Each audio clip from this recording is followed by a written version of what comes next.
Hello everyone, मैं जिन्होंने आपका बहुत बहुत स्वागत करता हूं अपने ऑनलाइन प्लेटफॉर्म पे।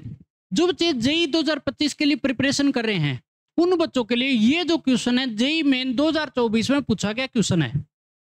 और दोस्तों इस टाइप के जेई मेन में पूछे गए और भी क्वेश्चन आपको मिलेंगे, इसलिए आपको हर कॉन्सेप्ट पर ध्यान देना है, अच्छे से इस क्वेश्चन को समझना है। तो सबसे पहले हमारे को गिवन क्या है, तो देखो भैया, if the term independent of x in the expansion of, ये एक्सपेंशन है is 105, then a square is equal to, आपको बोला है ये कोई बाइनोमियल है, इसके अंदर जो टर्म इंडिपेंडेंट ऑफ एक्स है 105 के बराबर है। तो आपको इस केस में ए स्क्वायर की वैल्यू बतानी है, क्या रहेगी फिर। सबसे पहली चीज, इंडिपेंडेंट ऑफ एक्स का मतलब क्या है भैया। सबसे पहली चीज, इसका मतलब भैया एक्स नहीं है, एक्स है नहीं है, एक्स नहीं है भैया।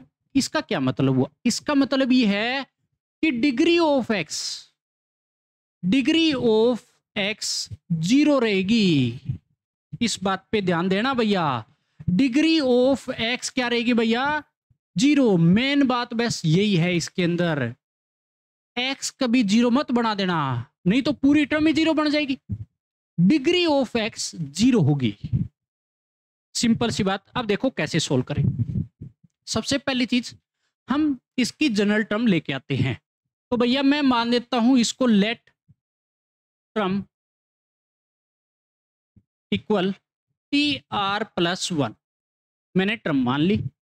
अब देखो सबसे पहले 10 सी आर लगाएंगे और अंडर रूट ए एक्स स्क्वायर 12 है की पावर में 10 माइनस आर करके लिखते हैं, इस 10 में से आर माइनस करके लिखा जाता है। और मेरे पास 1 अपॉन में 2x क्यूब ये पड़ा है और इसकी पावर में आर लगाया जाता है, याद रखना। ये इसकी जनरल टर्म आ गई। अब मेरे को सबसे पहले इसको मैं सोल्व कर लेता हूं, एक्स अलग कर लो। चलो भैया ये भी कर लेते हैं, 10 सी आर अंडर रूट ए में अलग कर लेता हूं भैया, ठीक है भाई। और मेरे पास इसकी पावर हो जाएगी 10 माइनस आर अलग है, एक्स स्क्वायर की पावर में ये लगाऊंगा तो 2 मल्टीप्लाई हो जाएगा ना, तो मैं सीधा सीधा 20 माइनस में 2r लिख देता हूं भैया एक्स की पावर में।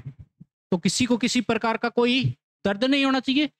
चलो ठीक है भैया, इसको अगर मैं सोल्व करता हूं इनटू में 1 अपॉन में 2 की पावर r इनटू में x की पावर में 3r बन जाएगा। ये पावर मैंने इन दोनों को अलग अलग दे दी, बन जाएगा। ठीक है भैया, अब मेरे को कुछ दिख रहा है यहां पे हलचल हो जाएगी, क्या भैया, 10cr है और a की पावर में मेरे पास 1/2 बनेगा, तो इसको मैं लिख सकता हूं 10 माइनस आर डिवाइड बाई 2।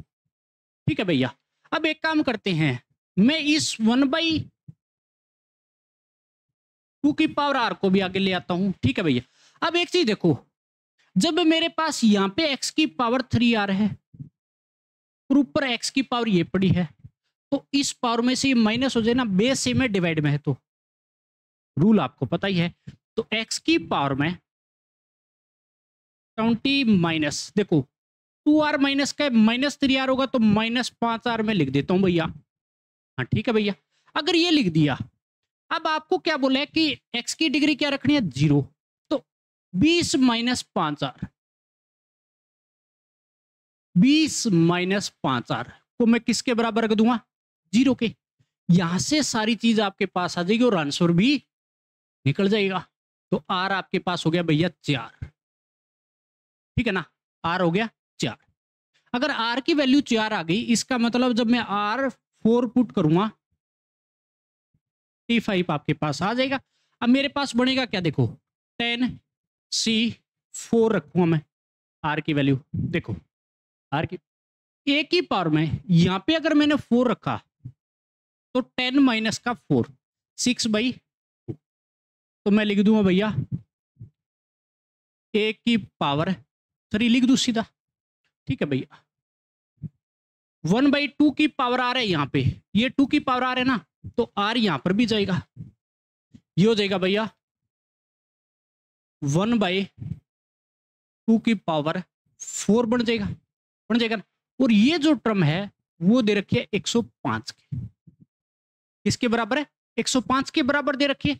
अब देखो इसके अंदर इंडिपेंडेंट ऑफ एक्स है, इसका मतलब एक्स 1 बढ़ चुका है। अब इसको एक्स साथ लेके नहीं चलना भैया, क्योंकि मैंने इसकी जब पावर ही इसको 0 बना दिया तो एक्स की पावर 0 हो गई, 0 1 है, सिर्फ पूरा कोफिशिएंट उठेगा, है ना। तो चलो भैया ये तो गया। अब कुछ नहीं करना बच्चे, काटापेटी करो। 10c4 डायरेक्ट तरीका क्या होता है, 10 को आर की वैल्यू 4 है ना, 10 को 4 बार ओपन कर दो, 10 9 8 7, एक एक कम करते हुए ओपन करते हैं। कॉम्बिनेशन आपको पता, 4 को आप 1 तक लेके जाओगे हमेशा, ये तरीका अपनाना है। इनटू के अंदर a की पावर 3 पड़ी है भैया, ठीक है, और 1/2 की पावर 4 में पड़ा रहने दूं, क्यों किसी प्रकार की दिक्कत डालूं एक बार। चलो ठीक है भैया। अब जो जो काटा पिट्यूरी काट लेते हैं, पहले मन को शांति मिल जाएगी, 8 कट जाएगा, ये कटेगा भैया 3 पे, है ना। अब देखो मेरे पास ये 5 2 5 21 पे काट देगा। अब देखो अरे बाप रे बाप, ये भी काट रहा है, 21 इस पूरे को काट देगा, सिर्फ 1 बचेगा भैया, इधर तो 1 बचा, ठीक है। ये 2 पावर 3 छोड़ेगा भैया, इधर पावर कितने 3। अब सिर्फ मेरे पास ये सारा कट गया, इधर 1 बचा है सिर्फ। a क्यूब जो है, अगर मैं ये 2 की पावर 3 बचेगा और इधर भेज देता हूं तो मेरे पास 2 की पावर 3 इधर हो गया। और मेरे से पूछा था a स्क्वायर, तो इधर भी a की पावर 3 2 की पावर 3 है, तो मैं 2 की पावर 2 बना दूंगा, और जो कि किसके बराबर 4 के बराबर। और ये क्या हो जाएगा भैया आंसर। बस यही तो करना है, यही तो करना है। अब देख लीजिएगा भैया क्या 4 आंसर में है, अरे बाप रे है भैया, ये आपका ऑप्शन हो जाएगा। तो इंडिपेंडेंट ऑफ एक्स के क्वेश्चन आपको इस तरीके से निकालने हैं दोस्त, किसी प्रकार की गड़बड़ नहीं मारनी है। फिर भी अगर किसी प्रकार का डाउट है, क्योंकि 1 बाय 1 सारे क्वेश्चन हमारे हर चैप्टर के आ रहे हैं अपने प्लेटफॉर्म पे, प्रीवियस ईयर क्वेश्चन, फिर भी अगर किसी प्रकार का डाउट रह जाता है मन में तो आप कमेंट करके बता सकते हैं। पॉजिटिव तरीके से आपको आगे बढ़ना है, मेरी तरफ से 100% आपको सहयोग रहेगा। मिलते हैं नेक्स्ट वीडियो में, इतने तक पढ़ते रहे और मजे करते रहें।